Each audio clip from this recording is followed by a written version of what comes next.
안녕하세요, 여러분. 오늘은 특별한 주제로 여러분을 찾아왔습니다. 우리 모두 부자가 되고 싶어 합니다. 하지만 때로는 우리가 모르는 사이에 금전운을 떨어뜨리는 행동을 하고 있을 수 있습니다. 오늘은 절대로 남에게 주면 안 되는 5가지 물건에 대해 이야기해 보려고 합니다. 이 물건들을 남에게 주게 되면 여러분의 금전운이 급격히 떨어질 수 있다고 합니다. 미신이라고 생각할 수도 있지만 동양의 여러 풍수지리학과 민간 전설에서 이런 이야기들이 전해져 내려오고 있습니다. 그리고 금전운을 높이는 방법까지 함께 알아보겠습니다. 영상을 끝까지 시청하시고 대운을 받아가시기 바랍니다. 시청하시기 전 구독과 좋아요는 제작자에게 큰 힘이 됩니다. 첫 번째, 자신이 사용하던 지갑. 여러분은 혹시 지갑을 선물로 준 적이 있나요? 지갑은 우리의 재물을 보관하는 중요한 소지품입니다. 지갑을 남에게 주는 것은 자신의 재물운을 함께 주는 것과 같다고 여겨집니다. 특히 오래 사용한 지갑일수록 주인의 에너지가 더 많이 담겨 있어 이를 남에게 주면 자신의 금전운이 함께 떠나간다는 믿음이 있습니다. 동양의 풍수 철학에서는 지갑이 재물의 그릇으로 여겨집니다.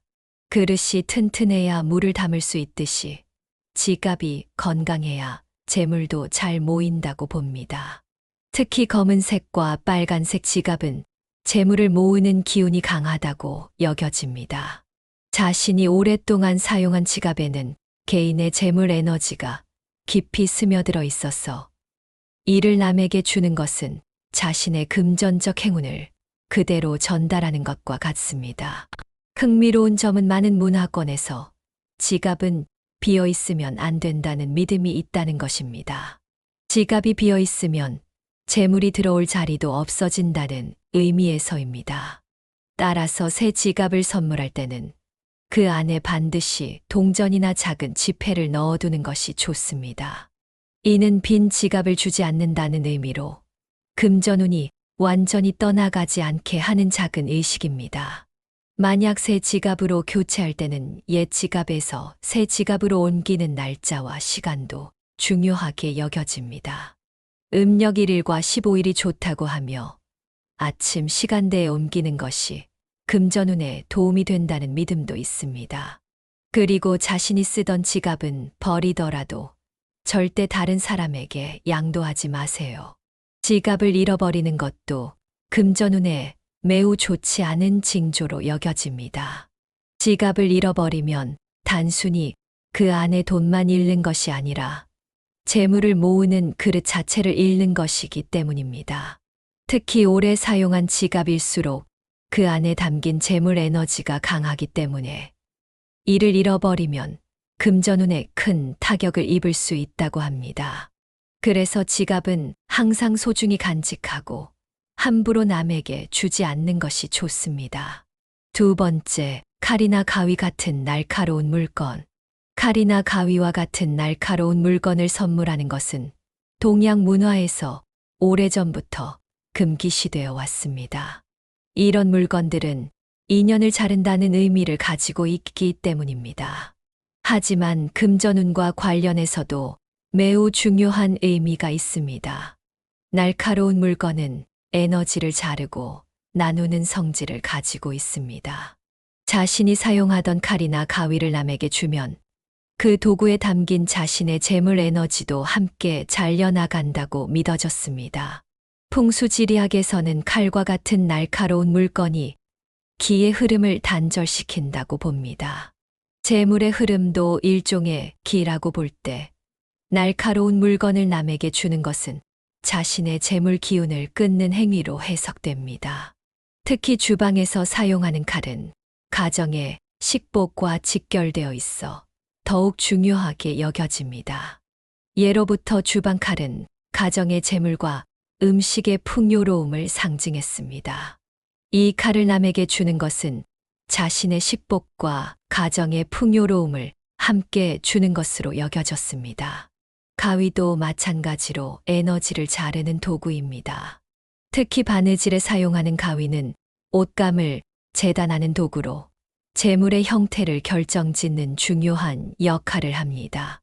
이런 가위를 남에게 주면 자신의 재물 형성 능력도 함께 전해진다는 믿음이 있습니다. 재미있는 점은 많은 아시아 국가에서 날카로운 물건을 선물 받으면 작은 금액이라도 돈을 주는 관습이 있다는 것입니다. 이것은 칼은 사는 것이지 그냥 받는 것이 아니다라는 옛말에서 비롯되었습니다. 만약 꼭 이런 물건을 선물해야 한다면 작은 동전을 받는 형식으로 판매하는 형태를 취하는 것이 좋습니다. 이렇게 하면 인연을 자르는 불길한 의미도 피하고 금전운이 함께 떠나가는 것도 방지할 수 있다고 합니다. 특히 오래 사용한 칼일수록 주인의 에너지가 강하게 배어 있어서 그것을 남에게 주는 것은 자신의 금전 에너지의 상당 부분을 내어주는 것과 같습니다. 또한 칼이나 가위는 음양오행에서 금에 해당하는 물건으로 금은 재물과 직접적인 연관이 있는 원소입니다. 따라서 이러한 금의 기운이 강한 물건을 남에게 주는 것은 자신의 금전 기운을 약화시킬 수 있다고 여겨집니다. 어떤 분들은 이런 이야기를 듣고 미신이라고 생각할 수도 있습니다. 하지만 이런 전통적인 믿음 속에는 우리 조상들의 지혜가 담겨 있기도 합니다. 실용적인 관점에서도 오래 사용한 개인 물건에는 그 사람의 에너지가 담겨 있고 그것을 함부로 남에게 주는 것은 자신의 일부를 내어주는 것과 같을 수 있습니다.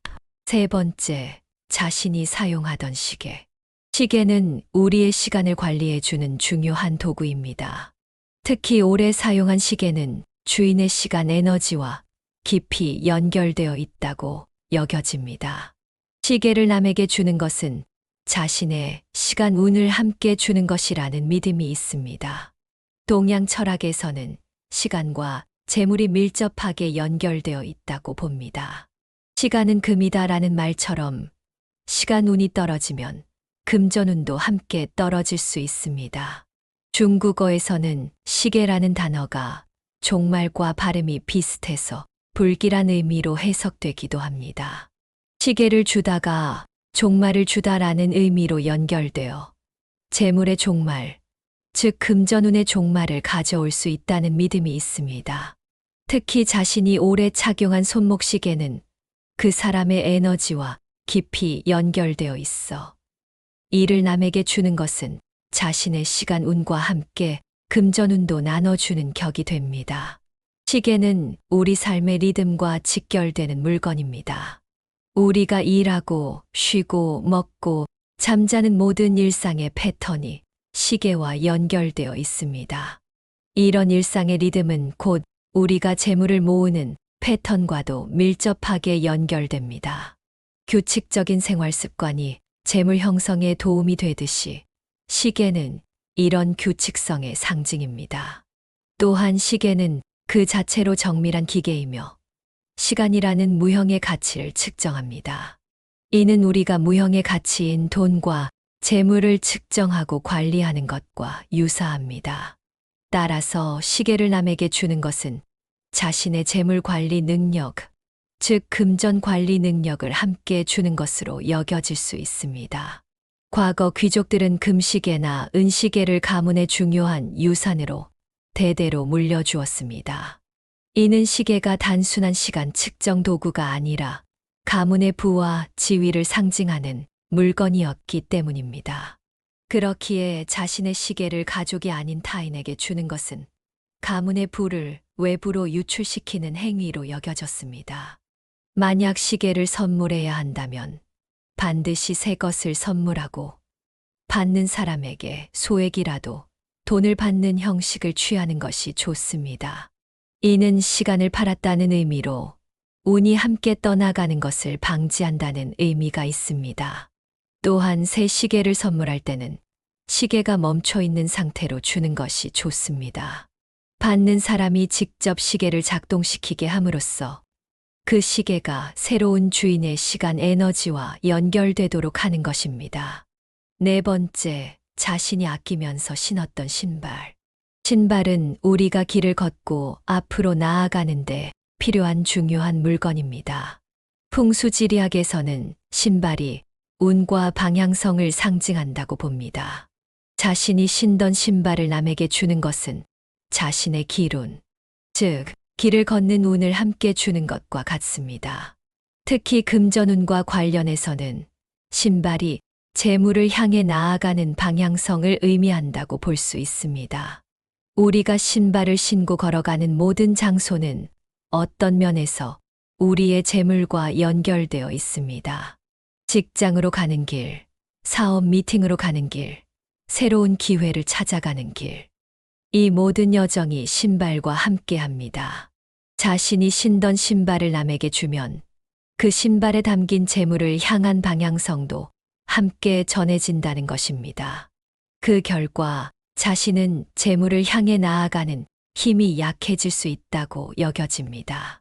동양의 많은 문화권에서는 신발이 사회적 이동성과 출세를 상징한다고 봅니다. 예로부터 발이 크면 복이 크다는 말이 있었습니다. 이는 신발의 크기가 한 사람의 사회적 영향력과 재물 획득 능력을 상징한다는 의미입니다. 따라서 자신의 신발을 남에게 주는 것은 자신의 사회적 상승 기회와 재물 획득 기회를 함께 주는 것으로 해석될 수 있습니다. 또한 신발은 접지력을 상징하는 물건이기도 합니다. 우리가 땅에 단단히 서 있을 수 있게 해주는 것이 신발입니다. 이는 우리가 재물을 단단히 움켜쥐고 안정적으로 관리하는 능력과 연결됩니다. 자신이 오래 신던 신발에는 이런 재물 관리 에너지가 담겨 있어 이를 남에게 주면 자신의 금전적 안정성도 함께 전해질 수 있습니다. 과거 왕이나 귀족들은 특별한 신발을 신었습니다. 이는 그들의 지위와 재물을 상징했습니다. 신발이 사회적 지위와 재물의 상징이었기 때문에 자신의 신발을 남에게 주는 것은 자신의 지위와 재물을 함께 주는 것으로 여겨졌습니다. 민간 전설 중에는 신발을 도둑 맞으면 재물도 함께 도둑 맞는다는 이야기가 있습니다.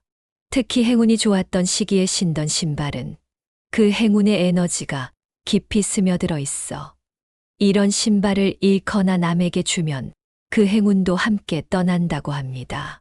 물론 새 신발을 선물하는 것은 괜찮습니다. 하지만 자신이 신던 신발은 버리더라도 절대 다른 사람에게 주지 않는 것이 좋습니다. 만약 신발을 주어야 한다면 작은 금액이라도 받는 형식을 취하는 것이 금전운을 지키는 방법입니다. 또한 새 신발을 선물할 때는 그 사람의 발 크기를 정확히 알고 선물하는 것이 중요합니다. 맞지 않는 신발은 오히려 불편함을 주고 그 사람의 기운과 금전운의 방해가 될 수 있기 때문입니다. 5번째, 자신이 사용하던 거울. 마지막으로 소개할 물건은 거울입니다. 거울은 동양 문화에서 특별한 의미를 가진 물건으로 복을 모으고 나쁜 기운을 반사한다고 여겨져 왔습니다. 특히 풍수에서는 거울이 재물을 모으는 중요한 도구로 간주됩니다. 거울은 옛부터 신비로운 물건으로 여겨졌습니다. 그것은 우리의 모습을 그대로 비춰주는 동시에 빛을 반사하고 공간을 확장시키는 특별한 능력을 가지고 있기 때문입니다. 풍수지리학에서 거울은 양의 에너지를 가진 강력한 도구로 기의 흐름을 조절하고 방향을 바꾸는 역할을 합니다. 동양의 여러 문화권에서는 거울이 부와 번영을 상징했습니다. 거울이 빛을 반사하고 확장시키는 것처럼 재물도 반사하고 확장시킨다는 믿음이 있었습니다. 특히 팔각형 거울은 재물을 팔방으로 확장시킨다는 의미에서 부의 상징으로 여겨졌습니다. 오래 사용한 거울에는 그 사용자의 에너지와 이미지가 담겨 있다고 믿어집니다. 매일 아침 거울을 보며 준비하는 과정에서 우리의 희망, 두려움, 자신감, 불안 등 모든 감정이 그 거울에 흡수된다고 볼 수 있습니다. 자신이 오래 사용한 거울을 남에게 주면 그 거울에 담긴 자신의 재물 에너지와 복도 함께 떠나간다는 것입니다. 특히 거울은 재물을 반사하고 모으는 성질이 있어 금전운과 더욱 밀접하게 연결되어 있다고 봅니다. 또한 거울은 자기 인식과 자기 성찰의 도구이기도 합니다. 우리는 거울을 통해 자신의 모습을 확인하고 정체성을 형성합니다. 이런 자기 인식은 재물을 관리하고 형성하는 능력과도 연결됩니다. 자신의 모습을 정확히 아는 사람이 자신의 재물도 정확히 관리할 수 있기 때문입니다.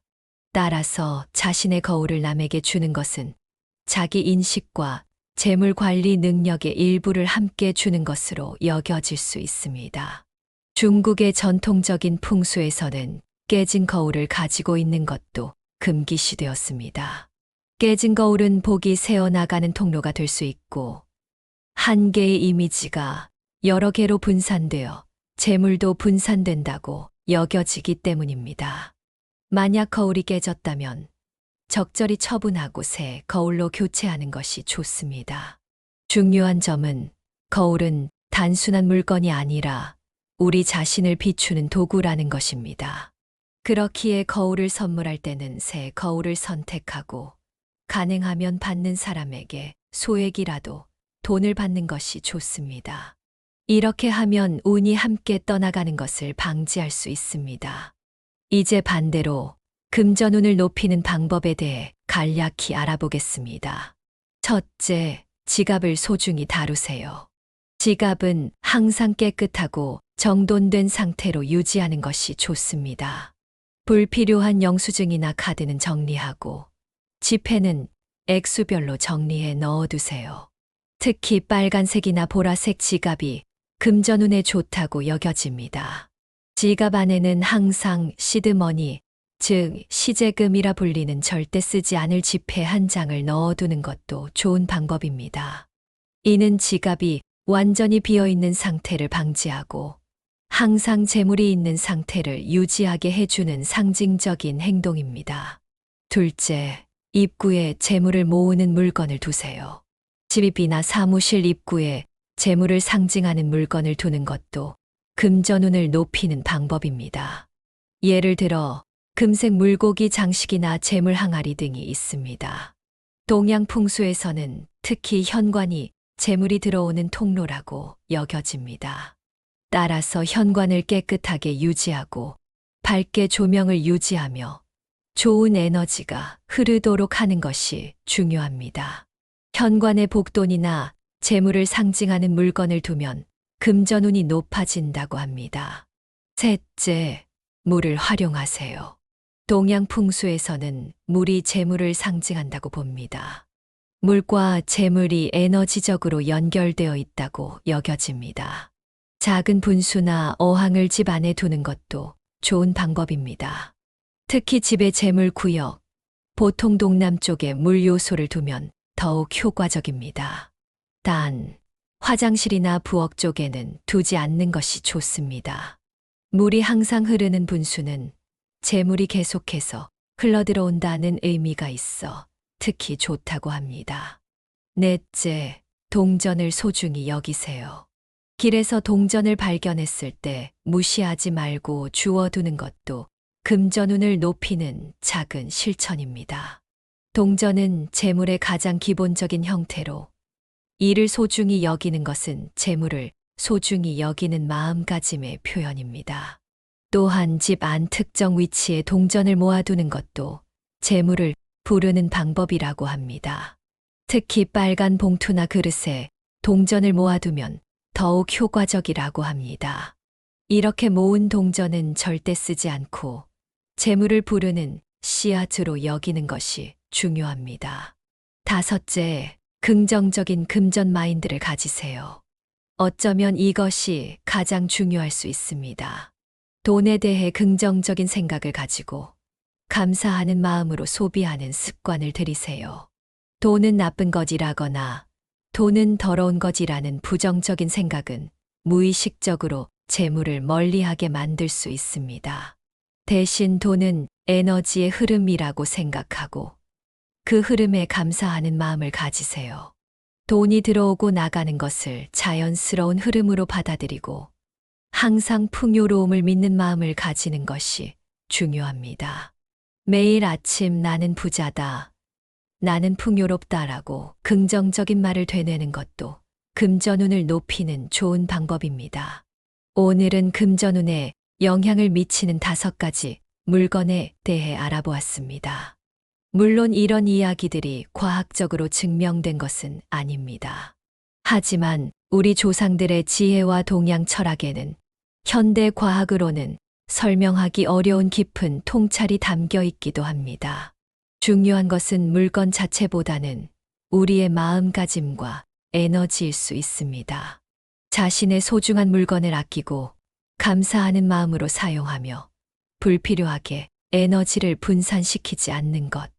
이것이 진정한 금전운을 높이는 비결일지도 모릅니다. 여러분의 가정에 항상 풍요로움이 가득하길 바랍니다. 오늘 이야기가 여러분에게 조금이나마 도움이 되었길 바랍니다. 다음에 더 좋은 이야기로 찾아오겠습니다. 구독과 좋아요는 제작자에게 큰 힘이 됩니다. 감사합니다.